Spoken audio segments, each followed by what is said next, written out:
राम रामेति रामेति रमे रामे मनोरमे सहस्रनाम तत्तुल्यं राम नाम वरानने सहस्रनाम तत्तुल्यं श्री राम नाम वरानने।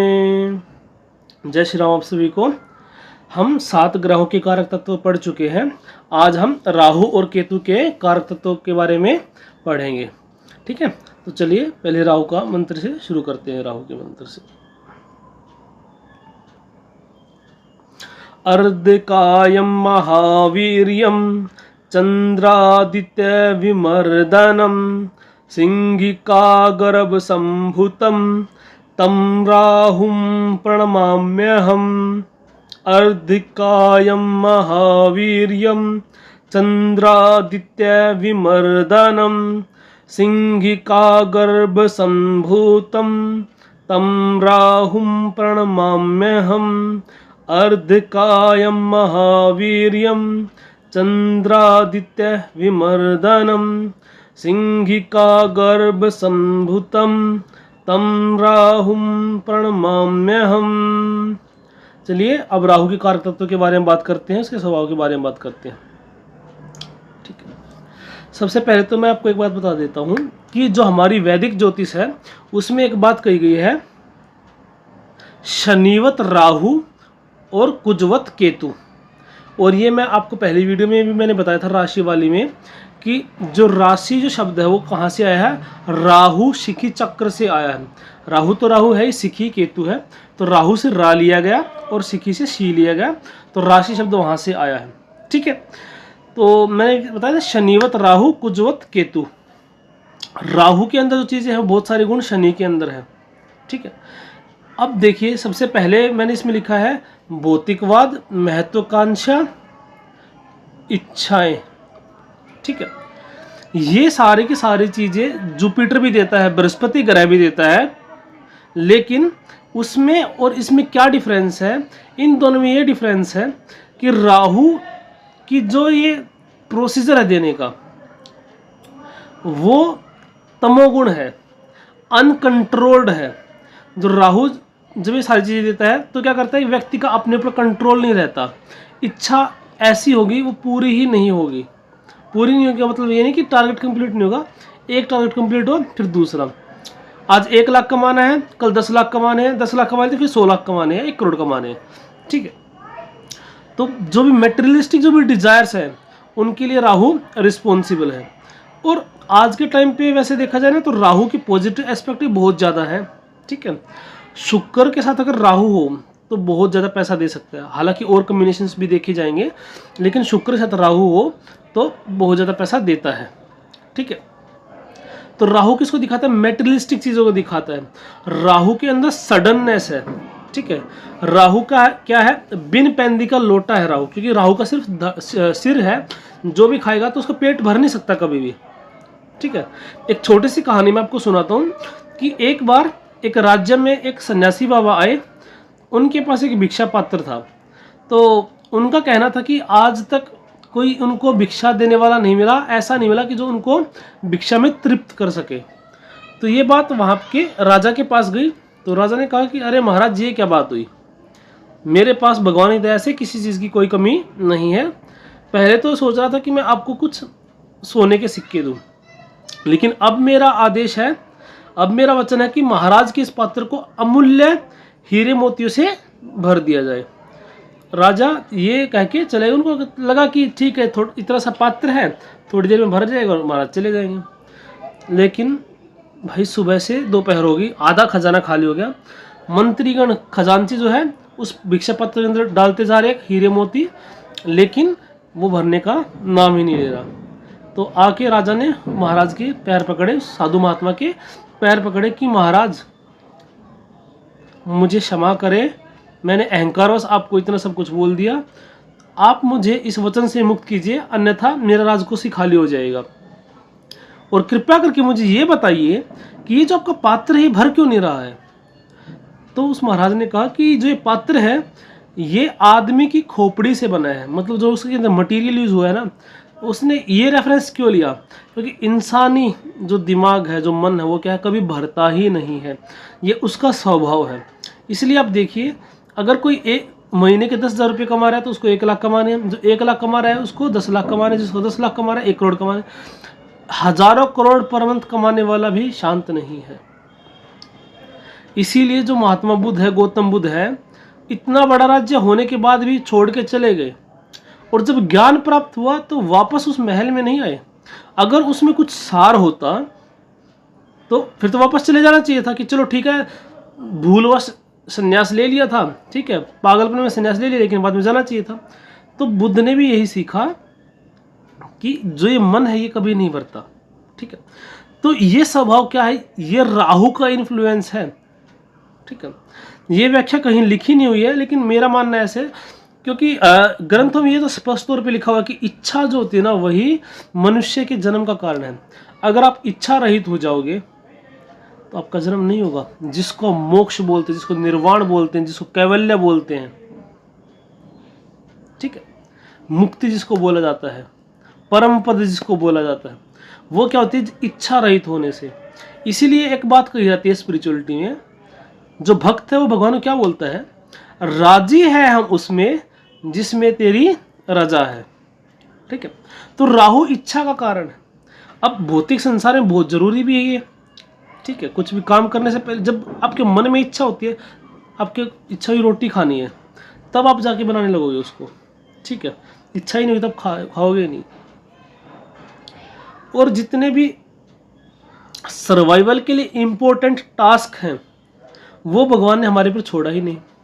जैसे हार्ट बीट है, अगर हमारी इच्छा के ऊपर छोड़ दी तो नहीं ले रहा, मैं तो हार्ट बीट नहीं करवा रहा, दिल को नहीं लगा रहा, तो मर जाए, ठीक है। तो राहु क्या है, अब मैं राहु के बारे में बात करता हूँ थोड़ा सा, मतलब मैंने आपको बताना उचित समझा, जो कि मेरा उद्देश्य भी रहता है। शायद ये बातें आपको इस प्लेटफॉर्म पे नहीं मिलेंगी, एस्ट्रोलॉजी के प्लेटफॉर्म पे नहीं मिलेंगी। एस्ट्रोलॉजी का मतलब सिर्फ और सिर्फ ये नहीं कि प्रिडिक्ट कर दिया, हाँ शादी कब होगी, जॉब कब होगी। अगर देखा जाए तो एस्ट्रोलॉजी क्या है, पूरे यूनिवर्स की स्टडी है।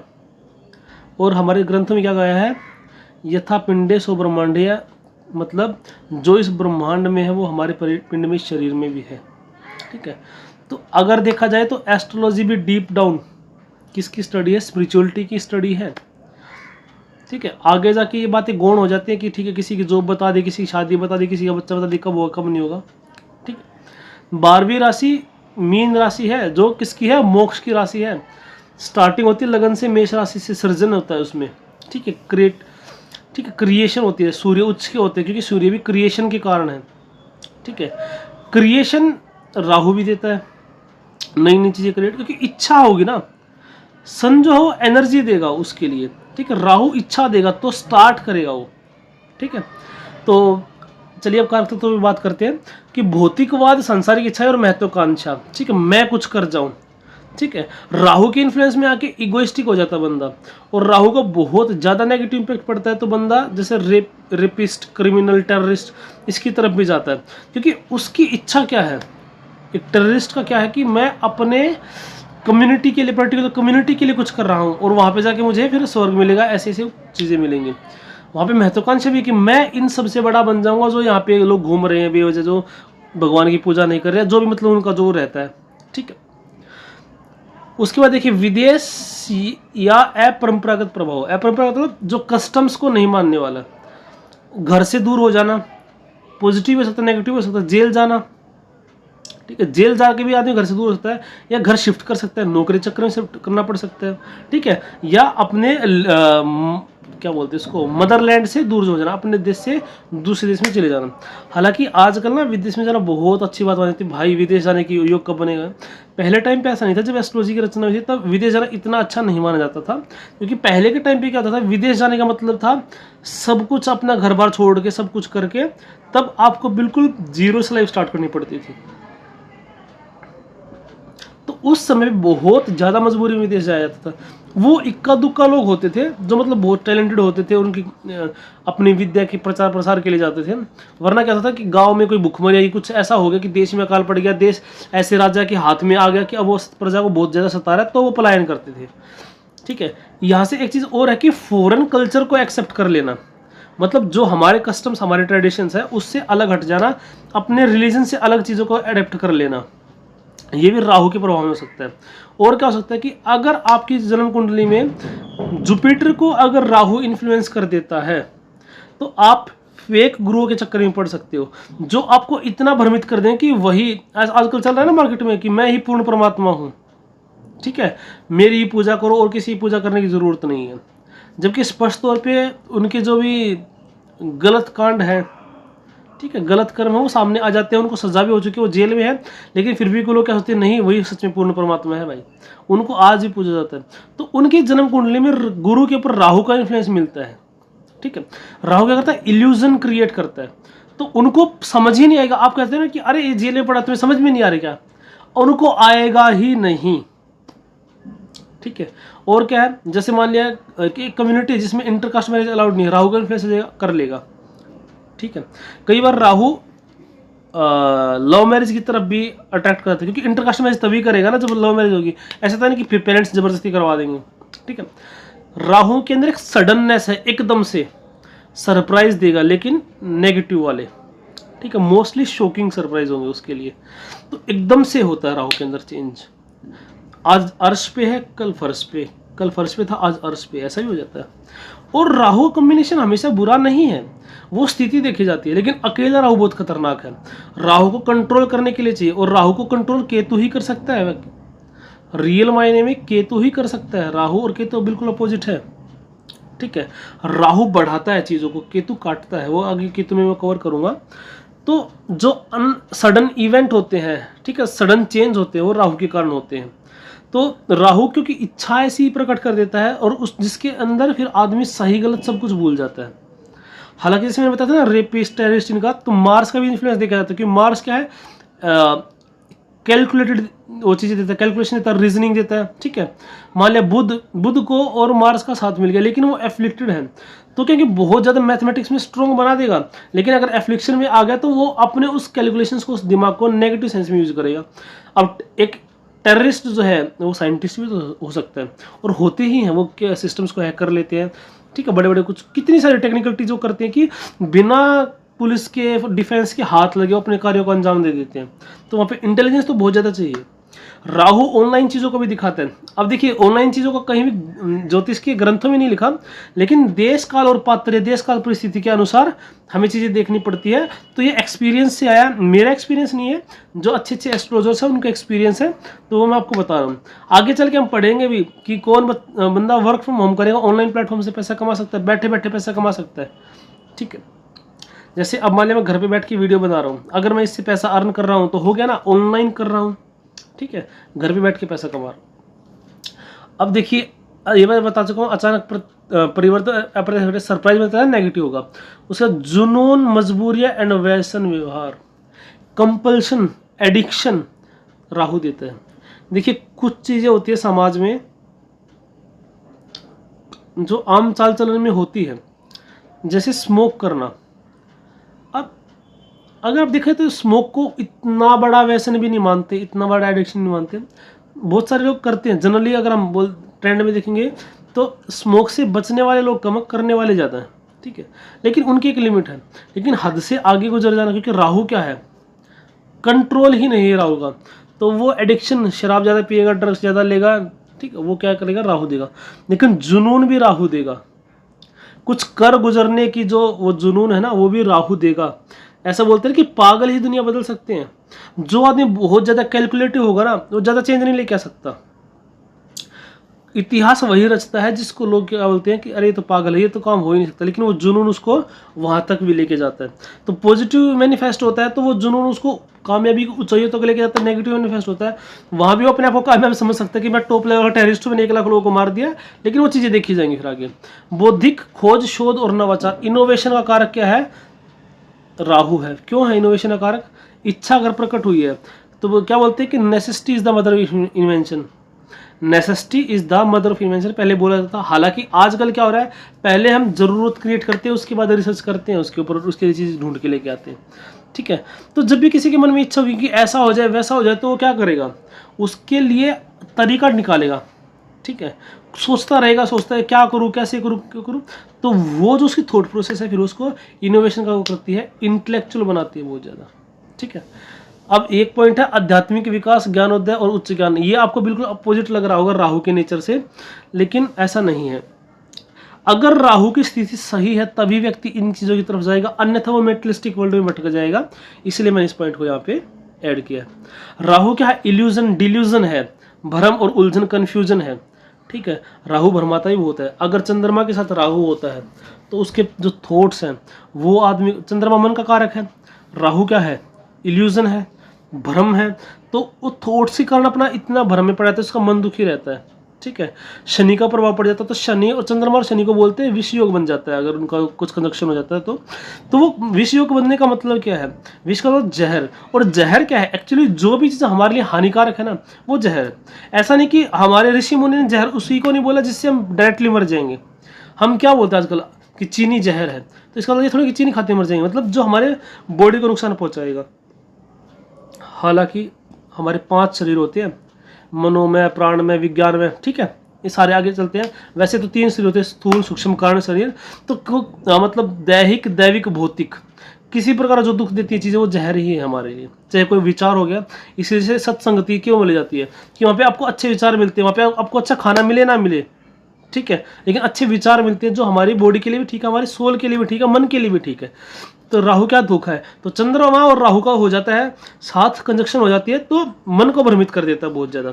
ठीक है, ओवर थिंकिंग ज़्यादा दे देता है। ठीक है, बुध के साथ अगर राहु हो जाता है, जैसे बुध मैंने बताया ना कि वाणी का कारक है, स्पीकिंग स्टाइल है, तो ऐसा व्यक्ति बातें बहुत घुमा सकता है। तो जो व्यक्ति पत्रकारिता में होते हैं ना, रिपोर्टिंग करते हैं, मैं आपके साथ जुड़ चुका हूँ, हमारे संवाददाता जुड़ चुकी है, इधर उधर की बातें करेंगे, एक बात को 20 तरीके से कह देंगे, एक न्यूज़ को आधे घंटे तक चला सकते हैं। वो सारा बुध और राहु का प्रभाव है। ठीक है, तो राहु जो है वो आपके पैटर्निटी की जो ऊपर वाली जो पीढ़ी है उसको दिखाता है। ठीक है, जनरेशंस को है, दादा को, परदादा को, इनको क्या दिखाएगा? राहु दिखाएंगे। ठीक है, तो वो सारी चीज़ें हम कुंडली में राहु से देखेंगे। हमें दादा परदादा के बारे में देखना, पिता सूर्य से देखेंगे, राहु से हम दादा देखेंगे। ठीक है, तो यहाँ पे मैंने कुछ बेसिक चीज़ें बताई है आपको राहु के बारे में। तो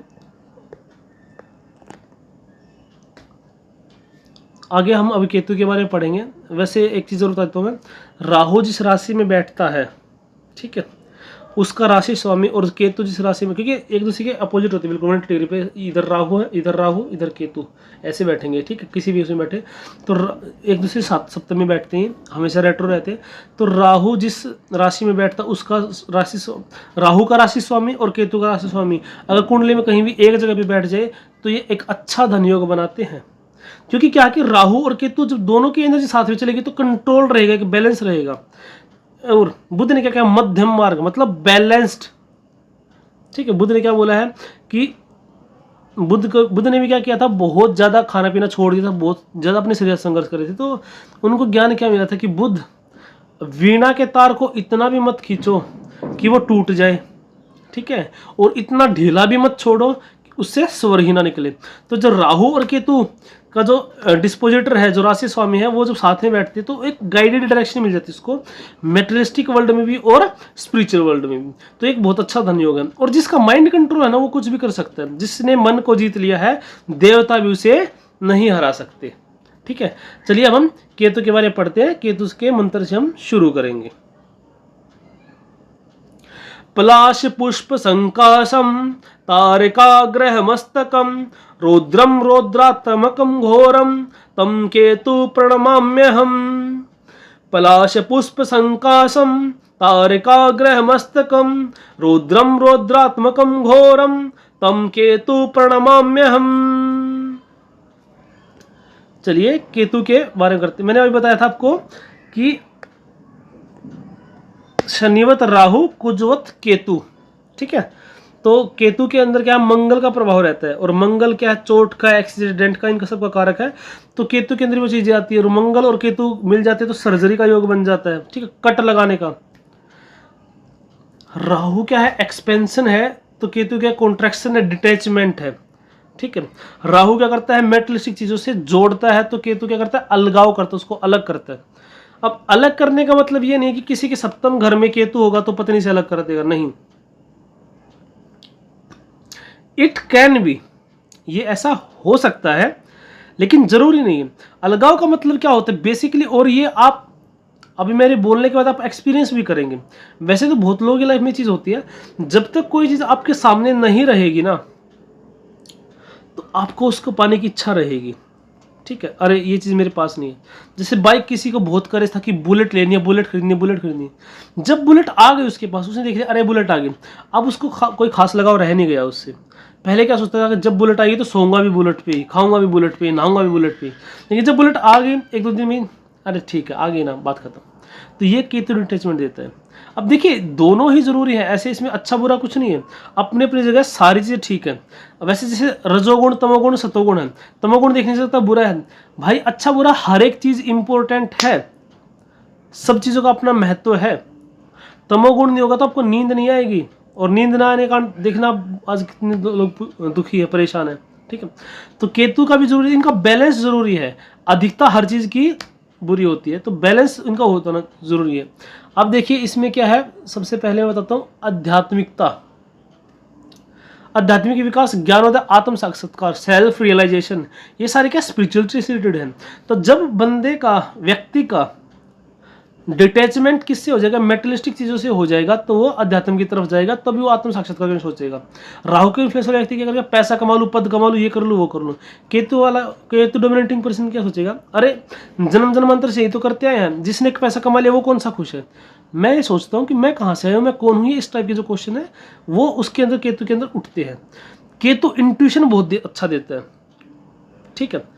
केतु वैराग्य भी देता है, पता ना, डिटैचमेंट। मीन राशि में केतु अच्छा रहता है, ठीक है, क्योंकि मीन राशि भी मोक्ष की है और केतु भी मोक्ष का कारक है। तो वैराग्य, त्याग और लेटिंग गो की क्या होते हैं कि बहुत अपने मन के अंदर बहुत सारी चीज़ों को बिठा के रख देते हैं, किसी ने कुछ बोल दिया तो, ठीक है। तो केतु का किसी का नेगेटिव इंपैक्ट होगा तो वो अपने अंदर चीज़ों को रख लेगा, माइंड में घूमती रहेंगी। लेकिन केतु अगर ठीक है तो लेट गो कर देगा, डिटैच कर देगा। केतु का एक चीज़ ये भी है, केतु क्रूर ग्रहों में आता है, तो ये आपको पेन देगा फिर डिटैच करेगा। कोई आपको जैसे मान लिया फोड़ा, कुछ ऐसा हो गया कि आपको चीरा लगाना पड़ा, आपको ऑपरेशन करना पड़ा, तो ऑपरेशन करने के बाद आप अच्छे हो जाओगे, सबको पता है। लेकिन पहले आपको पेन देगा केतु, फिर आपको उसको डिटैच करेगा। तो जब आपको पेन मिल रहा है तो इसका मतलब हर बार ये नहीं कि नेगेटिव चीज़ें हैं। आपको पेन मिल रहा है, वो किसी से दूर हो रहे हैं, तो वो आपके अच्छे के लिए भी है, वो बहुत सारी चीज़ें सिखाती भी हैं आपको। कई बार चीज़ों का महत्व भी उससे अलग होने के बाद ही समझ में आता है। अभी आपके पास कोई चीज़ है, ठीक है, पड़ी है तो पड़ी है, आपको देखिए हम रोज़ खुश नहीं होती कि हमारे पास मोबाइल फ़ोन है, अच्छी कंडीशन सब कुछ है। आज आपको मोबाइल चोरी हो जाए, फिर आपको पता लगेगा मोबाइल क्या चीज़ थी। अब तक तो ठीक है ना, क्या बड़ी बात है, सबके पास मोबाइल है, ये हो, फिर वही मोबाइल आपको अच्छा लगेगा, ठीक है। तो वैराग्य देता है। वैराग्य कब देगा, जब मेटलिस्टिक चीज़ों से दूर हो जाएगा। अच्छा, 5वें घर में अगर केतु है ना तो मंत्र ज्ञान बहुत अच्छा देता है केतु। ऐसा जातक जो है ना बहुत सहजता से मंत्रों को जाप करना सीख लेता, मंत्रों के प्रति उसकी रुचि बढ़ जाती है और मंत्र जाप में कुशल भी हो जाता है वो, ठीक है। अंतर्ज्ञान, सहज वृत्ति और मानसिक क्षमताएं। अच्छा देखिए, जो राहु डोमिनेटिंग पर्सन है ना वो तंत्र की तरफ ज़्यादा जा सकता है, क्योंकि राहु क्या है, तामसिक प्रभाव ज़्यादा राहु के अंदर। तो क्या करेगा, नेगेटिव वे ढूंढेगा काम करने के, ठीक है। मैंने बताया ना, जो काम राहु करता है वही जुपिटर करता है, लेकिन राहु हमेशा नेगेटिव वे ढूंढता है, जुपिटर हमेशा पॉजिटिव वे ढूंढता है। तो राहु डोमिनेटिंग पर्सन क्या करेगा, खुद के लिए सोचेगा, दूसरे का नुकसान होता हो तो भी कर सकता है वो, ठीक है। तो तांत्रिक क्या करते हैं, हालांकि मुझे बहुत ज़्यादा डीप नॉलेज नहीं इनकी, लेकिन जो दुनिया के अंदर एक धारणा बनी हुई कि तांत्रिक क्या करते हैं कि किसी दूसरे का नुकसान करके किसी और का फायदा करना, किसी के ऊपर कुछ करवा दिया, किसी और बोझ छुड़वा दिया, ये कर दिया। मतलब मैं ये नहीं कर रही सारी चीज़ें ठीक है, एक जो धारणा मैं उसके अकॉर्डिंग बता रहा हूँ।